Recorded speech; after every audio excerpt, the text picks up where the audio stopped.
Hello, friends. Here I am, day 5. Bit late, not quite between 5 and 6, but that's okay. We are just after 6 o'clock. I am travelling this week for work, so this is my donga. Come for a walk. Literally just one room. It's like a mining camp, or it's a caravan park, really. But yeah, this is my accommodation for the next couple of nights while we are in community doing some stuff. But tonight, what I wanted to talk about is day 5 of Rethink, your Midweek Drink, their live series, 16 days. I want to challenge one of the biggest myths, that the hangover is the main problem.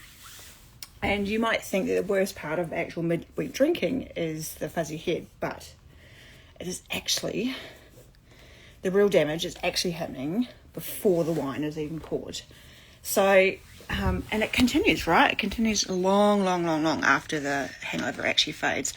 Because what is actually happening is emotional depletion. And I can actually talk to that really well tonight, because after today, I'm actually feeling a little bit emotionally depleted myself. Today there was, we were at some schools, and it really brought back a whole heap of memories from my past and my childhood that put me into a little bit of a stress response, actually. It was really interesting to kind of, be the observer of that while it was actually happening. Obviously, nothing significant happened, but it wasn't until I just sat down at dinner and I was chatting with a friend, and I kind of said to her, wow, I'm actually, like today there was I was having a trauma response, and that was pretty difficult.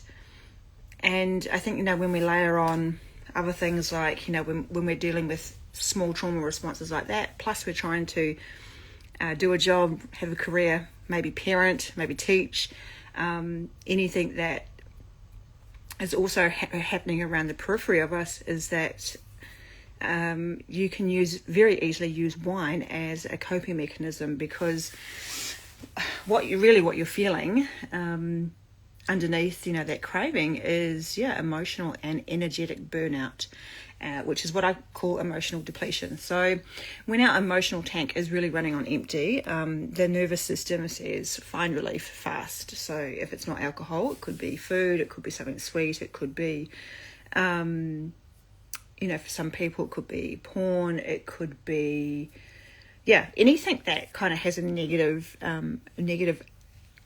net consequence to our lives is what we is like what we call that craving.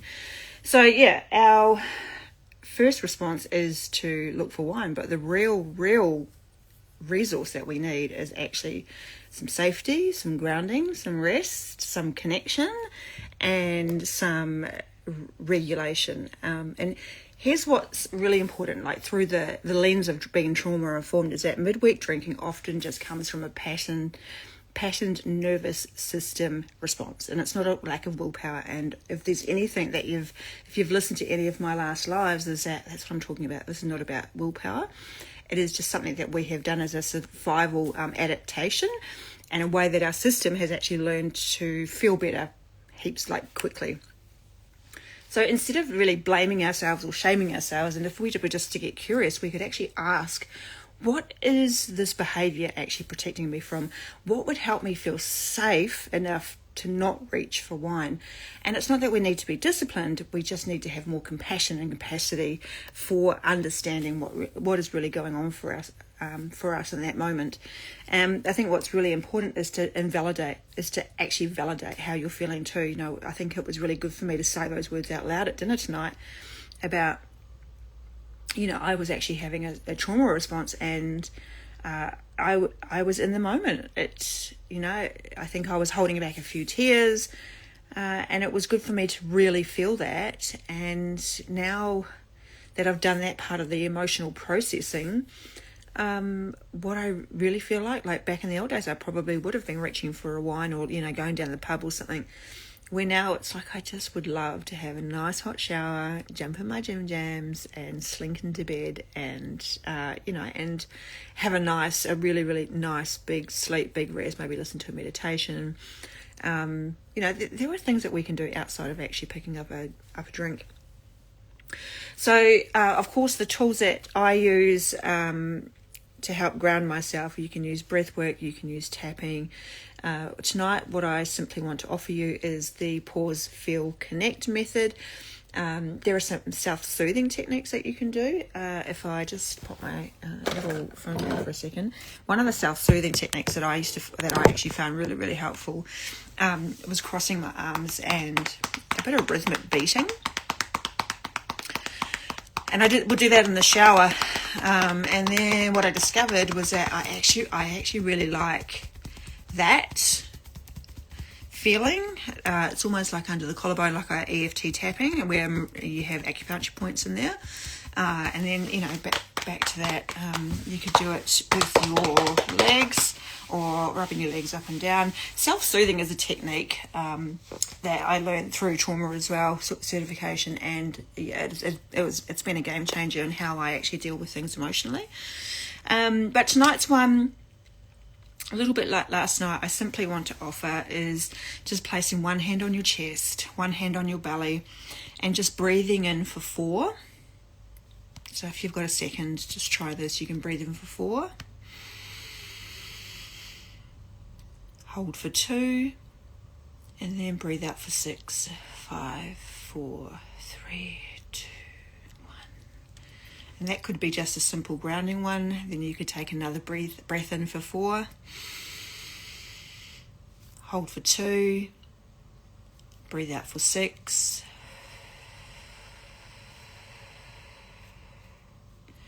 That could be the awareness breath, and then you can just take one more really intentional breath.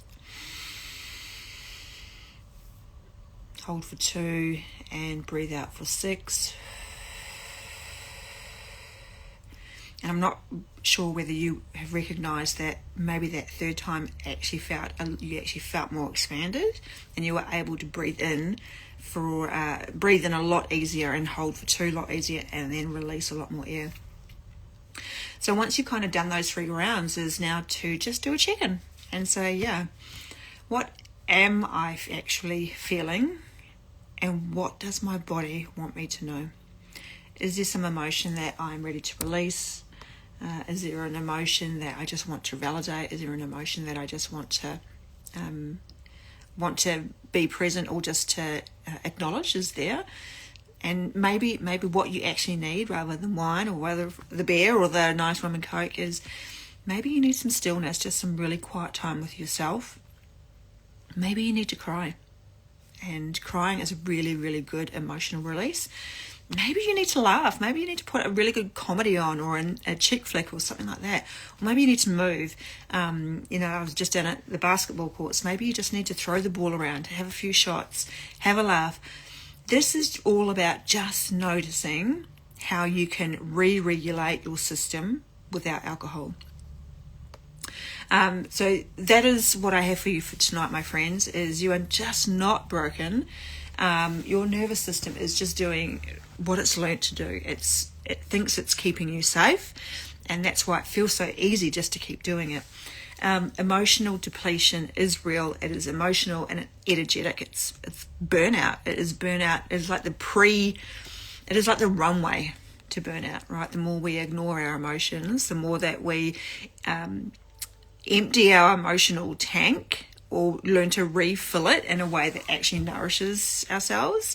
That is the key, my friends, is not to deplete any more of our emotional tank in a way where we're just topping that tank up with booze.